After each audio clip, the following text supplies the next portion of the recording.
Before I began my experience with Half-Life Alyx, one question continuously lingered in my mind. 13 years after the release of Half-Life 2, Episode 2, we finally have returned to City 17. So, will it be worth the wait? And after spending several hours with the game and witnessing the jaw-dropping ending, my answer is a resounding yes. Yes, Half-Life Alyx manages to deliver an exceptional and revolutionary experience that can stand toe-to-toe with its spectacular predecessors. Taking place 5 years prior to Gordon Freeman's arrival in City 17, the game puts you in the shoes of Alyx Vance, who's on a mission to procure a reactor from the clutches of the Combine. However, things expectedly go awry, and Eli Vance, Alyx's father, is captured. During the course of the game's story, the narrative weaves one impressive moment after another.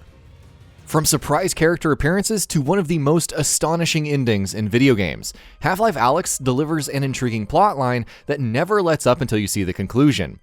In short, Valve have nailed the story in Half-Life Alyx with such aplomb and style that hardcore fans will likely forgive them for the lack of a new Half-Life for over a decade. Fans of the series are in for a treat, and that's about all I'm going to be saying about the story. Half-Life Alyx, although similar in themes compared to its predecessors, follows a different approach in delivering its experience. It is developed with VR headsets in mind, which means you won't be able to play it if you don't have a decent enough headset and free space to move about in your setup. In short, there is a barrier to entry with this product, and for this reason alone, many players may get turned off. However, if you meet these requirements, the game gives you a number of options to play the game in VR, ranging from sitting to standing positions, both teleportation and locomotion movements, along with finger tracking or trigger-based control inputs. As far as VR options are concerned, Valve has you covered. When Half-Life Alyx was announced late last year, there was a genuine concern about the lack of it not being playable outside of VR. I was one of those who felt the game needed a non-VR mode, but after having experienced the game, I finally got why Valve went with a complete VR approach. To put it simply, Half-Life Alyx is designed for VR through and through, right from the simplest of actions, such as picking up an object, down to several puzzle-solving mechanics. All of these actions simply would not have the same kind of impact had the game not been designed around virtual reality. Every Half-Life game has been characterized by a signature item. In the original Half-Life, it was the crowbar. In Half-Life 2, it was our trusted gravity gun. Half-Life Alyx features a similar gravity manipulator tool called the Gravity Gloves. Developed by Resistance member Russell, Gravity Gloves can be used for a wide range of physics-based activities, ranging from simple tasks such as procuring resins, a material used for in-game upgrades, to stealing a grenade from an enemy soldier. Furthermore, the gloves display the player's health and status effects, thereby reducing on-screen HUD elements. Then there is the multi-tool, which helps players in solving the game's several puzzles. If there was one thing that I found lacking in Half-Life Alyx, it was its several tedious puzzles.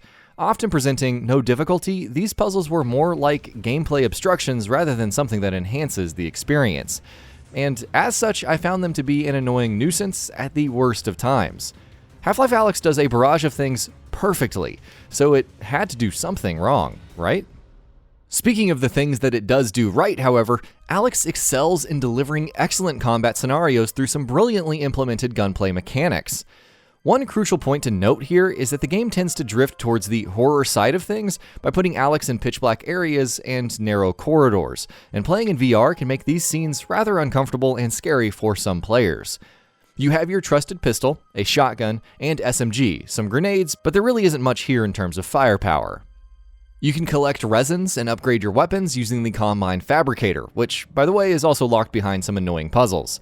Although your options are limited as to how much you can customize, Valve have ensured that all the necessary options are included here, from adding a laser sight to your pistol to adding a grenade launcher to your shotgun.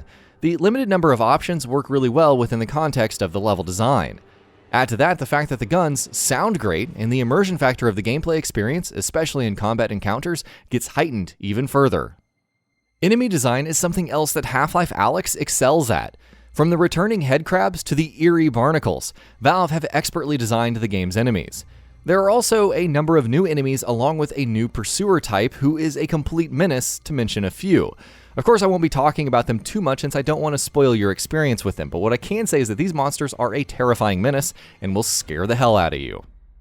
Despite the excellent enemy design, I did find their AI to be a bit lacking. Experiencing the game on normal difficulty, the enemies lacked coordination and strategy to take out Alyx, and most combat encounters boiled down to simple actions of pointing and shooting, which did dampen their otherwise excellent nature to some extent. On the visual front, Half-Life Alyx is an impressive-looking game. Powered by the Source 2 engine, the game features in-depth character models, excellent lighting effects, and detailed environments. As you play through the game, you'll come across pitch-black areas with minimal light, and this is where the Source 2 engine shines, thanks to its post-processing and particle effects. The new engine also allows for in-depth interactivity with environmental objects, thanks to some great use of physics toolsets and framework. Half-Life Alyx has a number of merits, but perhaps its highest of highs can be found in its excellent music and soundtrack. Mike Moraski, the man behind Half-Life Alyx's sensational soundtrack, deserves a lot of credit for delivering an absolutely bonkers musical score. From the eerie score that accompanies the hunt for headcrabs, to the track that plays when you're running and escaping from a certain enemy in the game, the music adds to the tension of an already adrenaline-fueled experience. The music is accompanied by some convincing voice acting by Ozioma Akaga, the voice of Alyx, and Rhys Darby, the voice behind the lovable Russell. In the end, Half-Life Alyx is a watershed moment for VR gaming, just like how its predecessors were for the first-person shooter genre as a whole. It can be an unbelievably scary game at times, thanks to its level and enemy design and eerie music, or it can be an excellent shooter thanks to its solid combat and decent yet effective customization options. But more importantly, beyond those two things, it's an exceptional VR game that focuses on an impressive number of intricate little details and gives players so much to interact with that it almost feels unreal. Welcome back, Half-Life. You were missed. Now, let's hope you don't take another decade and a half for your next return. And that about does it for this video. If you enjoyed what you watched and want to see more from GamingBolt, you can always hit that subscribe button and turn on the bell icon next to it. That way you will never miss any of our videos.